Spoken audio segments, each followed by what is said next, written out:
Hi, my name is Monica Niemeyer. I'm the Vice President of Grandview Chamber, and we are here at Brood Awakenings, 313 Wine Country Road with Camilo Acosta with the WSDA talking to us about this iridescent but irritating little creature, the Japanese beetle. So, Camilo, what exactly is the Japanese beetle? Yeah, so hi, just to remind people, I'm Camilo Acosta with the WSDA. I am the Japanese Beetle Eradication Coordinator, and what we have here are a few adult Japanese beetles. So Japanese beetles are an invasive beetle native to Japan and Southeast Asia. They've actually been in the United States for over 100 years, since their introduction to New Jersey in 1916.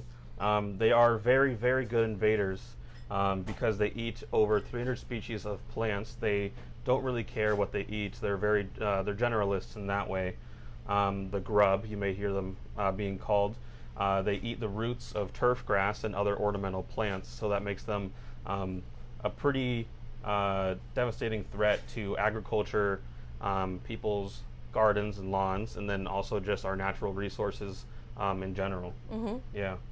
And so it sounds like they've been in the country for quite a while. So what are we doing here to take steps to keep it from spreading like it has in other parts of the country? Right. So ever since our statewide trapping survey detected 3 Japanese beetles in 2020, we have set forth an eradication project for this beetle.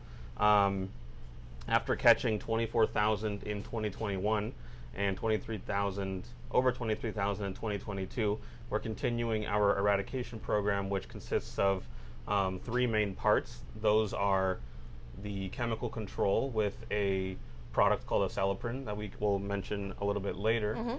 Our trapping survey to trap adults and to monitor their populations in the area. And then third is the establishment of an internal quarantine to prevent the spread of all life stages of Japanese beetles through the transportation of certain articles. And you said it's an ongoing program. So about how long do you guys plan for this program to run? Yeah, so because it is an eradication program, we're not using the word, control or monitoring. We are still aiming to completely eradicate the beetles. So we want 0 beetles in Yakima Valley and in Washington. So we are going to be carrying this program on until we're rid of the beetles, which is likely to take several years just due to the size of the infestation that we're looking at. So I hear many farmers refer to them, because we see they're like little bags, right, on the posts. The traps? The traps, yes. And they refer to them as being hitchhikers. So how does that work? Is that how they're going from place to place, or kind of hitchhiking? Yeah, so the beetles can fly. They're clumsy but relatively strong flyers. But the main way that they can travel such large distances is hitchhiking, like what you said now. So that could be, for example, somebody moves, somebody in an infested area moves, and they bring all of their potted plants with them. There could be Japanese beetle larvae in the soil of those potted plants that they then bring to a new location, and then come spring, those larvae hatch into adult beetles, and the infestation has now spread to another location. And that's just one way that Japanese beetles could hitchhike on a product like that. Okay. And so here locally, what is the process that you want the community to get engaged with to help stop this? Yeah, so right now we're getting ready to apply our treatment for Japanese beetle. It's targeted at the grub, or the larval stage, and that targets the larvae that hatch in the fall and late summer of the current year. So what if you're a renter, not a homeowner? How do you give consent? How does that work? Well, in our state, a renter can give permission for this free treatment, but we still encourage renters to, if they want to, they can have that conversation with their landlord. But as a renter, you are able to give consent for this free treatment on your property. And then is it safe for, because I do hear concerns, is it safe for like kids playing outside? Is it safe for their animals? How does that work? So the product that we're using is a product called Acelepryn, and that has the active ingredient called chlorantraniliprole. What that product is, it specifically targets the muscles of the larvae that are in the soil. And so pretty much anything that is not a larvae in the soil will not be harmed by this pesticide. So it is safe for humans, of course, your children as well, your pets. So if you have, a lot of people have chickens, cats, dogs in their yards. It's not harmful to them either. And then birds, wild birds, domesticated birds. And then if you can believe it, also pollinators, so bees, things like that. Yeah, because they don't have a stage where they're going to be underground, Japanese beetles, so they won't be impacted by that pesticide. I didn't even think about that. I didn't even think about the bees. So how does one get signed up for treatment then if they're interested? How do they do that? Yeah, so if you're in the treatment area, you should have already received a couple different things from us. They're both going to be letters with instructions on how to give your consent. In that same envelope, you'll also receive 2 consent forms, one in English and one in Spanish, for your preferred language. And you can turn those physical forms into 3 locations, being Grandview, Sunnyside, and Mabton City Halls. The other way you can give your consent is by going online to our website, and right there, front and center, you'll see a button that says Give Treatment Consent, and you follow the steps there and give your consent that way. No matter what method you use, it is important that you have your unique PIN that was assigned to you. That is a 5-digit number that we assigned your parcel. And so you would have received that in a letter that you got in the mail.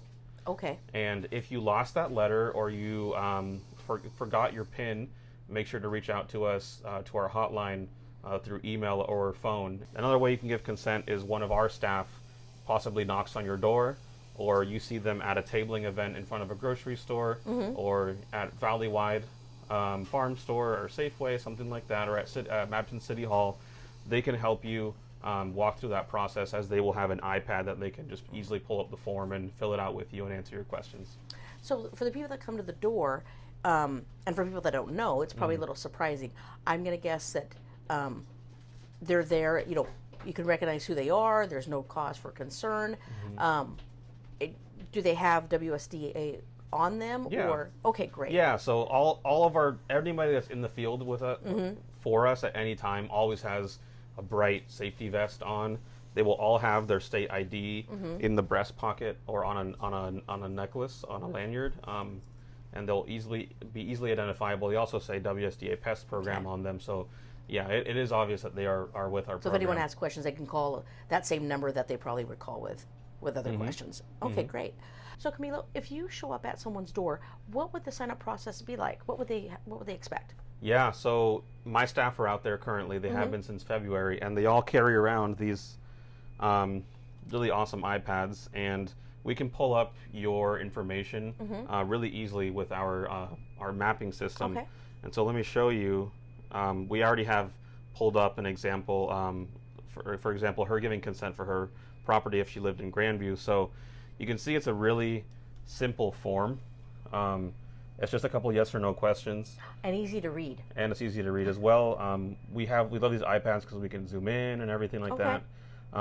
So all you need to do really is provide that phone number and that email like I mentioned before, so we can contact you. And then at the very bottom, all you would need to do is sign in this big box, if you want an example there of how easy it is. We also carry around styluses, for, if you don't have a steady hand, we have a stylus for you, but, nice big box for you to sign, and then we would click submit, and that's the whole process in person. And then a lot of it would be us answering your questions in person, and, it's always better to be face-to-face, and people like that. And that's what I was going to ask. Can they have additional questions? They could be asked at that time. Absolutely, and we'll leave all kinds of ID cards and other outreach information, and we also give out our cards as well if you need to reach out with more questions.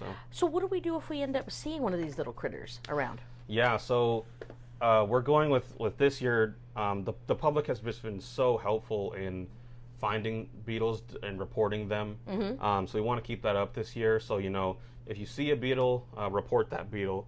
And you can do that a couple ways. You can call into our hotline, and you can also go to our website, and there's also an email hotline that you can send pictures to. The picture is pretty vital, so we can actually identify it as Japanese beetle. That's especially true with the larvae. So many other scarab beetles have larvae that looks very, very similar, and the only way we can identify those larvae as Japanese beetle is with looking at them through a microscope or a powerful hand lens. So I would actually need the specimen. I'll drive to wherever you are, and I'll bring an inverter and a microscope, power inverter and a microscope to be able to ID that larvae for you. So if you see a larvae right now in spring when you're trying to revitalize your garden, wake up your garden, and you're digging around, keep that larvae, and we will come out and take it from you and then analyze it. So okay, well, great. Yeah. So if they're going to do this, is there something they should do before you come and something they should instructions they should follow after? Yeah. So one important thing is when you're signing up for treatments is that you provide a form of contact. So we ask for a phone number and an email.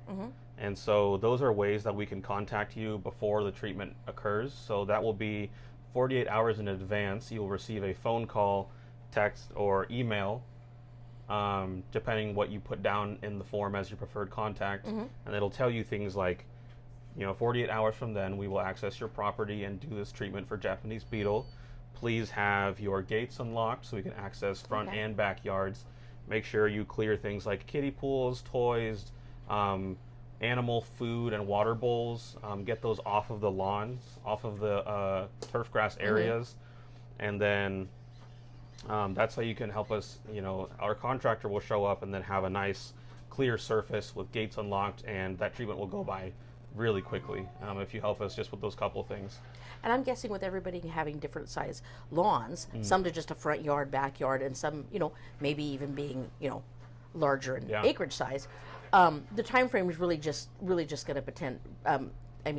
depend on the application process, probably the weather. Is that true in some ways? Yeah, I think you are referring to steps after the treatment that you can take. Yeah, so the message will also give you re-entry recommendations, which we stick to what the product label says, and the product label indicates that you should avoid entering the treated area until the treatment has dried. And so that time frame can vary depending on several things like weather conditions and things like that. And how do we know if it's actually dry? Can they touch it? Or yeah, to the touch. Yeah, dry. Yeah. Okay.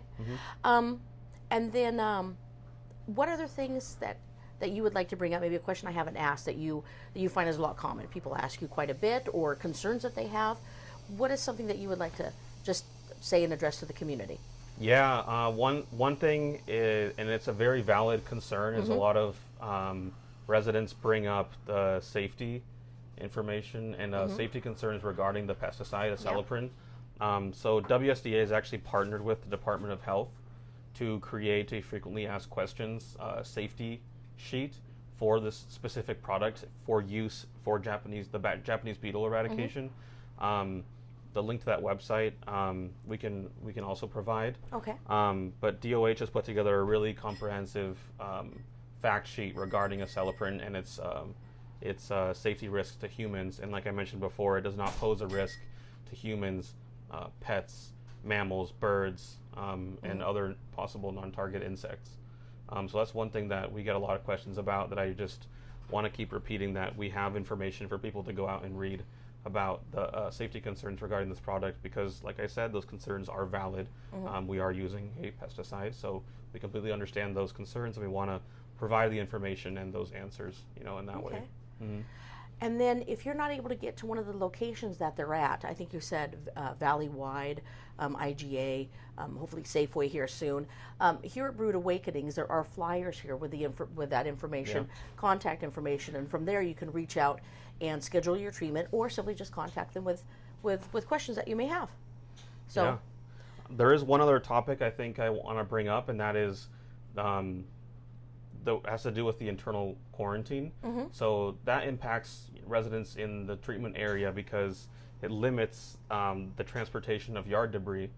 And so yard debris is one of the ways that we can transport Japanese beetle accidentally, any life stage of Japanese beetle actually. And so we have provided a free drop-off for eligible people within the quarantine area.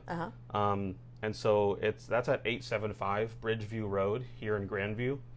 And so you go there and you can drop off your yard debris. You do have to show proof of residence within the quarantine area, and that can be done with a utility bill or otherwise. So that's one thing I wanted to mention as well. Yeah. Okay, well, great. And once again, I appreciate you coming and talking to us in the community about Absolutely. it. I know we all want to do our part and help and getting rid of these actually iridescent looking bugs, but at the same time having our lawns beautiful. So we do appreciate you coming in and answering questions, and hopefully the community feels better and Yeah. we have a good response. Yeah. Thank you for coming. Of course. Thank you. Thank you.